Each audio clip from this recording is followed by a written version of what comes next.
प्रतियोगी विद्यार्थियों, स्वागत है आप सभी का आपके अपने YouTube चैनल प्रारंभ क्लासेज में। कैसे हैं आप लोग? उम्मीद करता हूं कि अच्छे होंगे। हाँ, गर्मी बहुत पड़ रही है और हर साल की अपेक्षा इस साल गर्मी कुछ ज़्यादा ही पड़ रही है और ये एक वजह है कि मैं आपको डेली की डेली वीडियो क्लास उपलब्ध अभी नहीं करा पा रहा हूँ। उम्मीद करता हूँ कि मौसम जैसा ही अच्छा होगा वैसे ही मैं भी अपनी क्लास को गति दूंगा, जिससे कि आपकी पढ़ाई में बाधा ना आए। लेकिन तब तक जितनी पिछली वीडियो क्लास है, जो भी वीडियो क्लास अभी तक आपने नहीं देखी है उसको देख डालें। संभव हो, यानी समय तो है ही है, संभव हो तो अपनी नोट्स बना लें, क्योंकि अगर आप कंपटीशन की तैयारी कर रहे हैं तो नोट्स का होना काफ़ी अहमियत रखता है आपके लिए, अगर आप आगे बढ़ना चाहते हैं तो आज की वीडियो क्लास की बात करें तो आज की वीडियो क्लास हमारी वही इतिहास की क्लास है। ठीक है, इतिहास के तहत आपको पता ही है हम पढ़ रहे हैं प्राचीन भारत, और प्राचीन भारत में मौर्य वंश पढ़ रहे थे और मौर्य वंश में अब जो हमारा टॉपिक चल रहा है वो है मौर्य वंश की संस्कृति। इसके संदर्भ में मैंने आपको कई वीडियो क्लास उपलब्ध करा रखी हैं, जैसे मौर्य साम्राज्य का केंद्रीय प्रशासन, नगर प्रशासन, ये हमने भाग 1 भाग 2।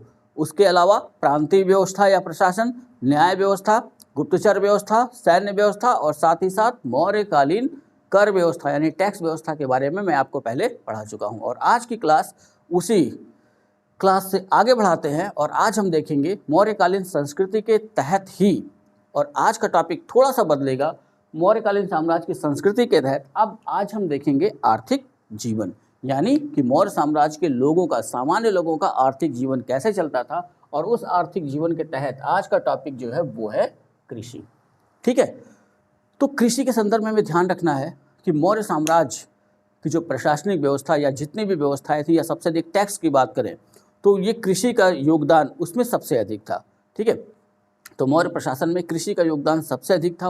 उसी तरह कौटिल्य अपने अर्थशास्त्र में कृषि को सबसे अच्छा व्यवसाय बताते हैं। जाहिर सी बात है, अधिकतर पूरी जनसंख्या जो भी थी उसमें से अधिकतर जनसंख्या कृषि कार्य में ही संलग्न थी, और सरकार को भी राजस्व जो सबसे अधिक मिलता था वो कृषि से ही मिलता था, भू राजस्व के तौर पर। ठीक है, इसलिए कौटिल्य भी अपने अर्थशास्त्र में कृषि को सबसे अच्छा व्यवसाय बताते हैं। मौर्यकालीन राज्य की अर्थव्यवस्था, ठीक है, तो मौर्यकालीन राज्य की जो पूरी अर्थव्यवस्था है वो 3 स्तंभों पर टिकी हुई ऐसी प्रतीत होती है: कृषि, पशुपालन तथा वाणिज्य व्यापार। अभी मौर्य साम्राज्य एक स्थायित्व साम्राज्य मिला पूरे भारत को, या ये कह सकते हैं कि भारत की जो वर्तमान संरचना देख रहे हैं, पाकिस्तान, अफगानिस्तान, बांग्लादेश, इनको अगर अलग कर दिया जाए तो ये सभी मौर्य साम्राज्य में तो शामिल ही थे। खाली दक्षिण के कुछ हिस्से को अगर छोड़ दिया जाए तो वहाँ ध्यान रखिए कि कृषि, पशुपालन और वाणिज्य व्यापार, तो जैसे लाइन से लिखा हुआ है सबसे अधिक अहमियत कृषि की थी, उसके बाद अहमियत पशुपालन की थी, उसके बाद वाणिज्य व्यापार की थी मौर्यकालीन अर्थव्यवस्था में। तो मौर्यकालीन अर्थव्यवस्था कृषि, पशुपालन, वाणिज्य व्यापार पर आधारित थी। ठीक है, और तीनों को सम्मिलित रूप से वार्ता यानी वृत्ति का साधन कहा गया है। तो अर्थशास्त्र में कृषि, पशुपालन और वाणिज्य व्यापार के लिए तीनों को सम्मिलित करके एक शब्द बनाया गया, वार्ता। ठीक है, तो आप ध्यान रख लीजिएगा, क्वेश्चन बनाते हैं कि वार्ता में कौन शामिल नहीं था, तो कृषि शामिल है, पशुपालन शामिल है, वाणिज्य और व्यापार शामिल है। ठीक है, वृत्ति का साधन, वृत्ति का मतलब कि लोगों की आजीविका चलाने का साधन था। ठीक, कृषि मुख्य व्यवसाय था, यानी अधिकतर लोग कृषि कार्य में ही संलग्न थे। मेगास्थनीज उनको अपने इंडिका में क्या लिखते हैं कि मेगास्थनीज बताते हैं कि मेगास्थनीज के अनुसार वर्ष में 2 फसलें उगाई जाती थी।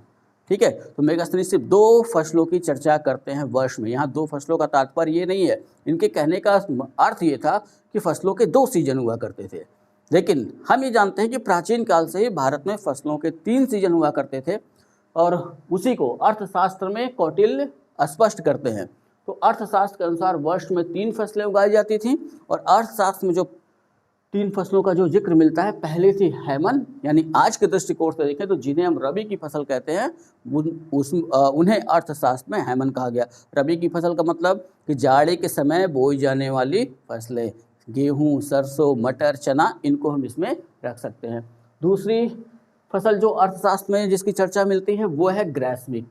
ग्रैस्मिक को आज के संदर्भ में अगर हम देखें तो हम इसे खरीफ की फसल कह सकते हैं, यानी अभी जो मौसम शुरू हुआ है भारत में या अपने उत्तर प्रदेश में, ऐसे समझिए कि अभी धान की नर्सरी लग चुकी है, धान के बीजे लगाए जा चुके हैं, अब जैसे ही बारिश होगी धान को रोपा जाएगा। तो इसमें धान के साथ साथ जितनी भी फसलें हैं उनको हम कौन सी फसलें कहते हैं? खरीफ की फसल। और तीसरी फसल की चर्चा जो अर्थशास्त्र में मिलती है वो है केदार। यानी जायद की फसल। रबी और खरीफ के बीच के जो 3 महीने हैं, इन 3 महीनों में जो फसल बोई जाती है उसे हम कहते हैं जायद की फसल। और आपको ध्यान ही होगा, खीरा, तरबूज, ककड़ी, ये सारी की सारी फसलें किस में हम लेकर के आएंगे? जायद में। ठीक है।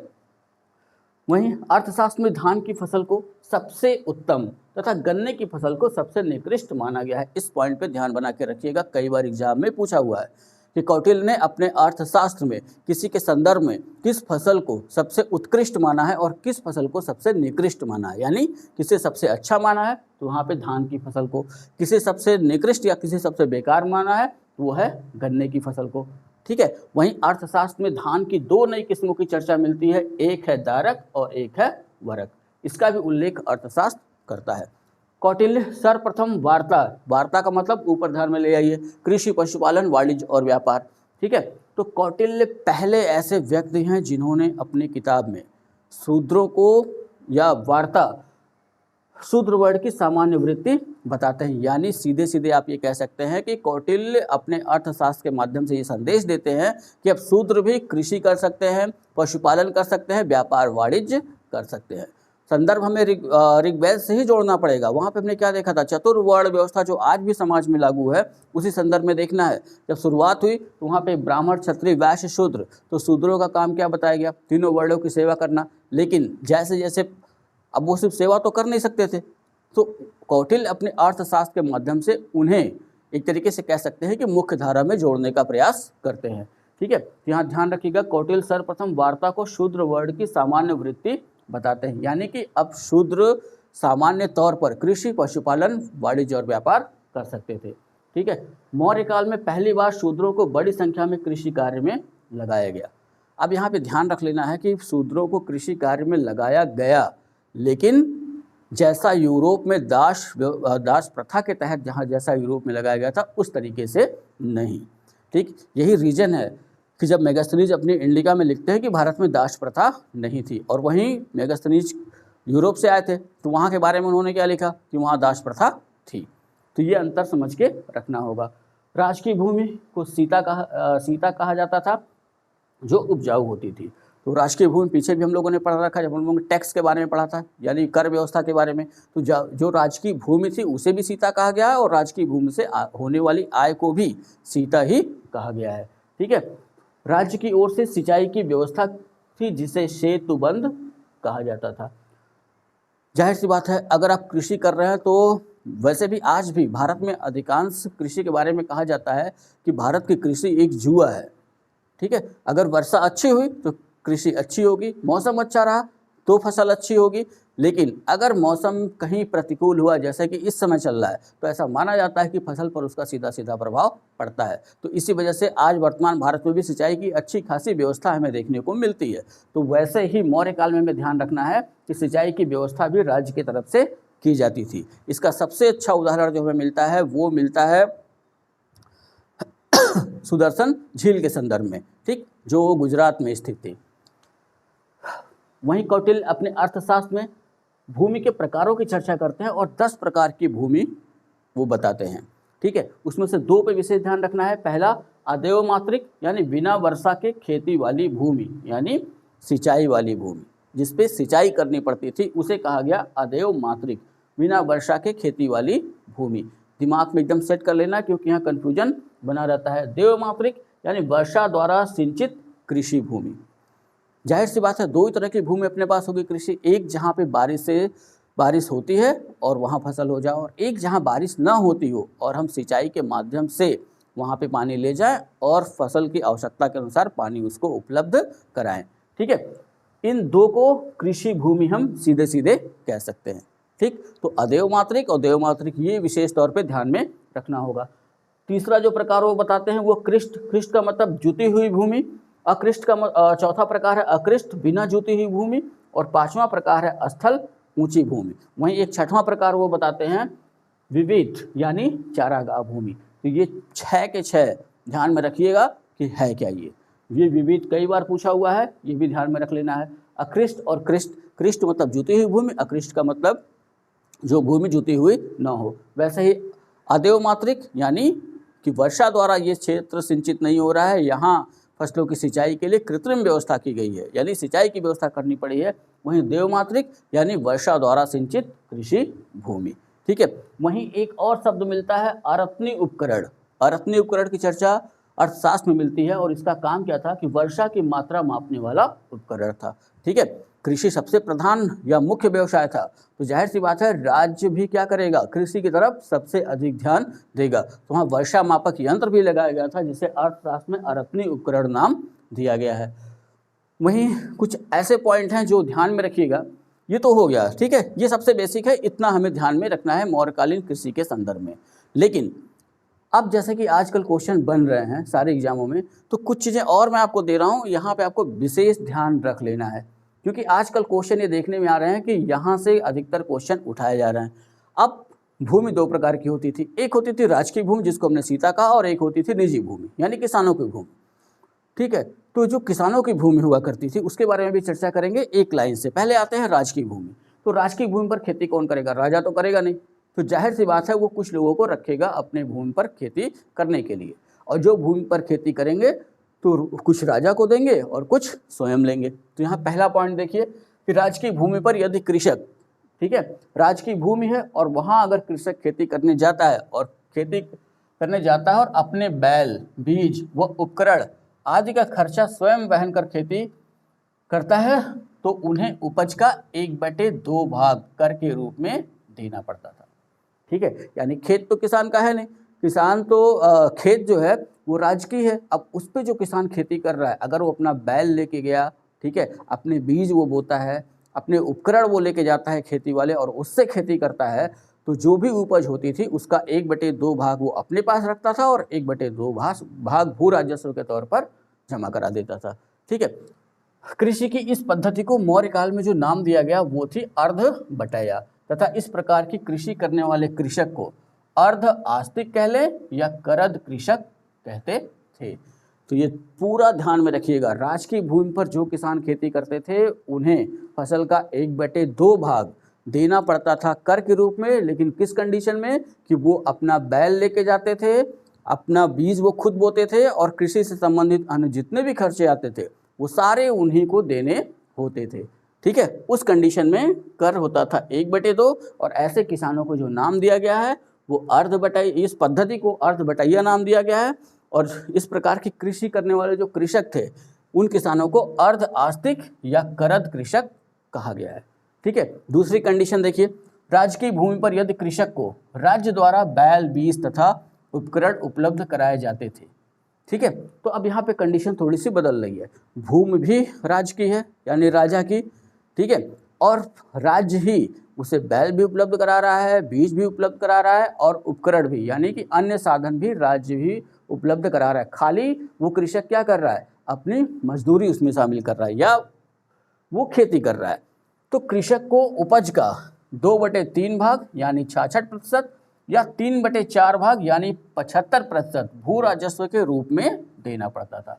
ठीक है, ये वो कंडीशन है जब राजकीय भूमि पर जो व्यक्ति खेती करता था वो कुछ नहीं ले जाता था, सिर्फ स्वयं जाता था, बैल, बीज, उपकरण ये सारा का सारा राज्य उसे देता था। तो उसे टैक्स का कितना देना होता था यानी भू राजस्व कितना देना होता था, तो एक कंडीशन में कहें तो 2/3 भाग या 66% या 3/4 भाग 75% भू राजस्व के रूप में उसे देना पड़ता था। ठीक है, वहीं एक चीज और ध्यान रखिए कि इस प्रकार की कृषि करने वाले कृषक स्ववीरो योजोवी, ठीक है, स्ववीरो योजीवी कहे जाते थे। ठीक, वहीं अब आते हैं निजी भूमि पर, जो किसान की खुद की भूमि होती थी और किसान अपनी स्वयं की भूमि पर जो खेती करता था उसके लिए क्या कंडीशन थी। निजी भूमि पर खेती करने के लिए खेती करने वाले किसान क्षेत्रक या स्वाम्य कहे जाते थे। तो यहाँ पे ध्यान रख लीजिएगा, क्षेत्रक या स्वाम्य ऐसे किसान जो अपनी भूमि पर खेती करते थे। ठीक, स्ववीरो योजोवी वो किसान जो राज्य की भूमि पर कृषि करते थे लेकिन कृषि से संबंधित सारे उपकरण और सारी व्यवस्थाएं राज्य को करनी होती थी। वैसे ही अर्ध आस्तिक और करद कृषक या करद कृषक वो कृषक थे जो राज्य की भूमि पर खेती करते थे लेकिन बैल, बीज और उपकरण अपने ले जाते थे। ठीक है, निजी भूमि पर होने वाली आय को भाग कहा गया है। ठीक है, इस प्रकार की भूमि पर कर की दर 1/6 भाग होती थी। ठीक है, जो ये शुरुआत में हमेशा ध्यान रख लेना है कि पूरे प्राचीन भारत में सामान्यतः कर की दर जो भू राजस्व रहा वो 1/6 भाग ही बना रहा। हाँ, पीछे भी हमने आपको बताया था कि मेगास्थनीज बताते हैं कि 1/4 भाग कर लिया जाता था। ठीक है, लेकिन उनका विवरण हम उतने सत्य के निकट नहीं पाते हैं। जो किसान अपनी निजी भूमि पर खेती करने में असमर्थ थे वे खेती के लिए भूमि को काश्तकारों को देते थे, जिन्हें अर्थशास्त्र में उपवास या उपवस यानी भाड़ेदार कहा गया है। ठीक है, तो यहाँ भी कंडीशन वही थी, जैसे कोई ऐसा किसान होता था जिसके पास बहुत ज़्यादा भूमि है, वो सारी भूमि पे एक साथ खेती नहीं कर सकता था, तो वो क्या करता था, अपनी कुछ भूमि किसी अन्य व्यक्ति को किराए पे दे देता था खेती करने के लिए। ठीक है, उसी को अर्थशास्त्र में उपवास या उपवस कहा गया या भाड़ेदार कहा गया है। ठीक है, ये तो हो गया भूमि से संदर्भित। यहाँ कुछ चीज़ें हैं जो आपको ध्यान में रखनी है, यहाँ से भी बार बार क्वेश्चन बनते हैं और यहाँ से आने वाला क्वेश्चन अगर आपने अटेम्प्ट कर लिया यानी कि उसको सही कर लिया तो यकीन मान के चलिए कि मेरिट में नाम काफ़ी, रोल नंबर काफ़ी ऊपर होगा। ठीक है, तो यहाँ पे ध्यान क्या रखना है, पहला कि अशोक के रुमिनदेही अभिलेख में केवल 2 करों की चर्चा मिलती है, यानी केवल 2 करों का उल्लेख मिला है रुमिनदेही अभिलेख में, वो है भाग एवं बलि। रुमिनदेही अभिलेख ये भी ध्यान रखना है कि नेपाल की तराई में वहीं मिला जहाँ पे गौतम बुद्ध का जन्म हुआ और गौतम बुद्ध के जन्म स्थान का अभिलेखी साक्ष्य है अशोक का रुमिनदेही स्तंभ लेख। तो कभी कभी क्वेश्चन पूछ लेता है कि रुमिनदेही अभिलेख में किन 2 करों की चर्चा मिलती है, तो भाग और बलि। भाग भूमि कर जो निजी भूमि पर खेती करने वाले किसानों से लिया जाता था, और बलि मौर्य काल में आते आते धार्मिक कर हो चुका था। ठीक है, अर्थशास्त्र में वहीं शहगौरा यानी वर्तमान गोरखपुर उत्तर प्रदेश, महास्थान की अगर बात करें तो आज ये जगह वर्तमान बांग्लादेश में पड़ती है। पुनरू नाम से भी इसे जानते हैं। महास्थान अभिलेख में अकाल पड़ने की चर्चा की गई है। ऐसा इसलिए बता रहा हूँ कि मेगास्थनीज अपनी इंडिका में क्या लिखते हैं कि मौर्य काल में अकाल नहीं पड़ता था। ठीक है, लेकिन हम क्या देखते हैं कि अर्थशास्त्र में भी, अर्थशास्त्र में तो नहीं कह सकते, लेकिन ये कह सकते हैं कि अभिलेखों में ऐसी चर्चा हमें मिलती है और जैन ग्रंथों में भी ऐसी चर्चा हमें मिलती है कि मगध में अकाल पड़ते थे। तो सहगौरा से एक ताम्रपत्र अभिलेख मिला है और महास्थान से भी एक अभिलेख मिला है, जिससे हमें ये पता चलता है कि मौर्य साम्राज्य में भी अकाल पड़ते थे। ठीक है, यहाँ कुछ नाम हैं और उन नामों कुछ शब्द हैं, नाम ही कह सकते हैं, नाम है, उन पे ध्यान रखिएगा इसका अर्थ क्या है या इसका मतलब क्या है। पहला है परिहारिका। ठीक है, मौर्य साम्राज्य में परिहारिका किसे कहते हैं, जब मौर्यकालीन अर्थव्यवस्था के संदर्भ में परिहारिका क्या है, ऐसा क्वेश्चन वो बनाएंगे। परिहारिका कर मुक्त गांव, दूसरा है आयुधिका सैन्य आपूर्ति करने वाले गांव, तीसरा है कुप्य कच्चे माल की आपूर्ति करने वाले गांव। ये नाम हमको अर्थशास्त्र में मिलते हैं। तो यहाँ ध्यान रख लेना है कि ऐसे, हाँ, भूमि अनुदान अभी नहीं मिल रहा है किसी को, अभी जो चीज़ें हो रही हैं वहाँ पे राजा क्या करता था कि उस गांव को टैक्स मुक्त कर देता था, यानी कर मुक्त कर देता था, वहाँ से भू राजस्व नहीं वसूलता था। तो ऐसे गाँव को जिनको कर मुक्त कर दिया गया था उन्हें नाम दिया गया परिहारिका।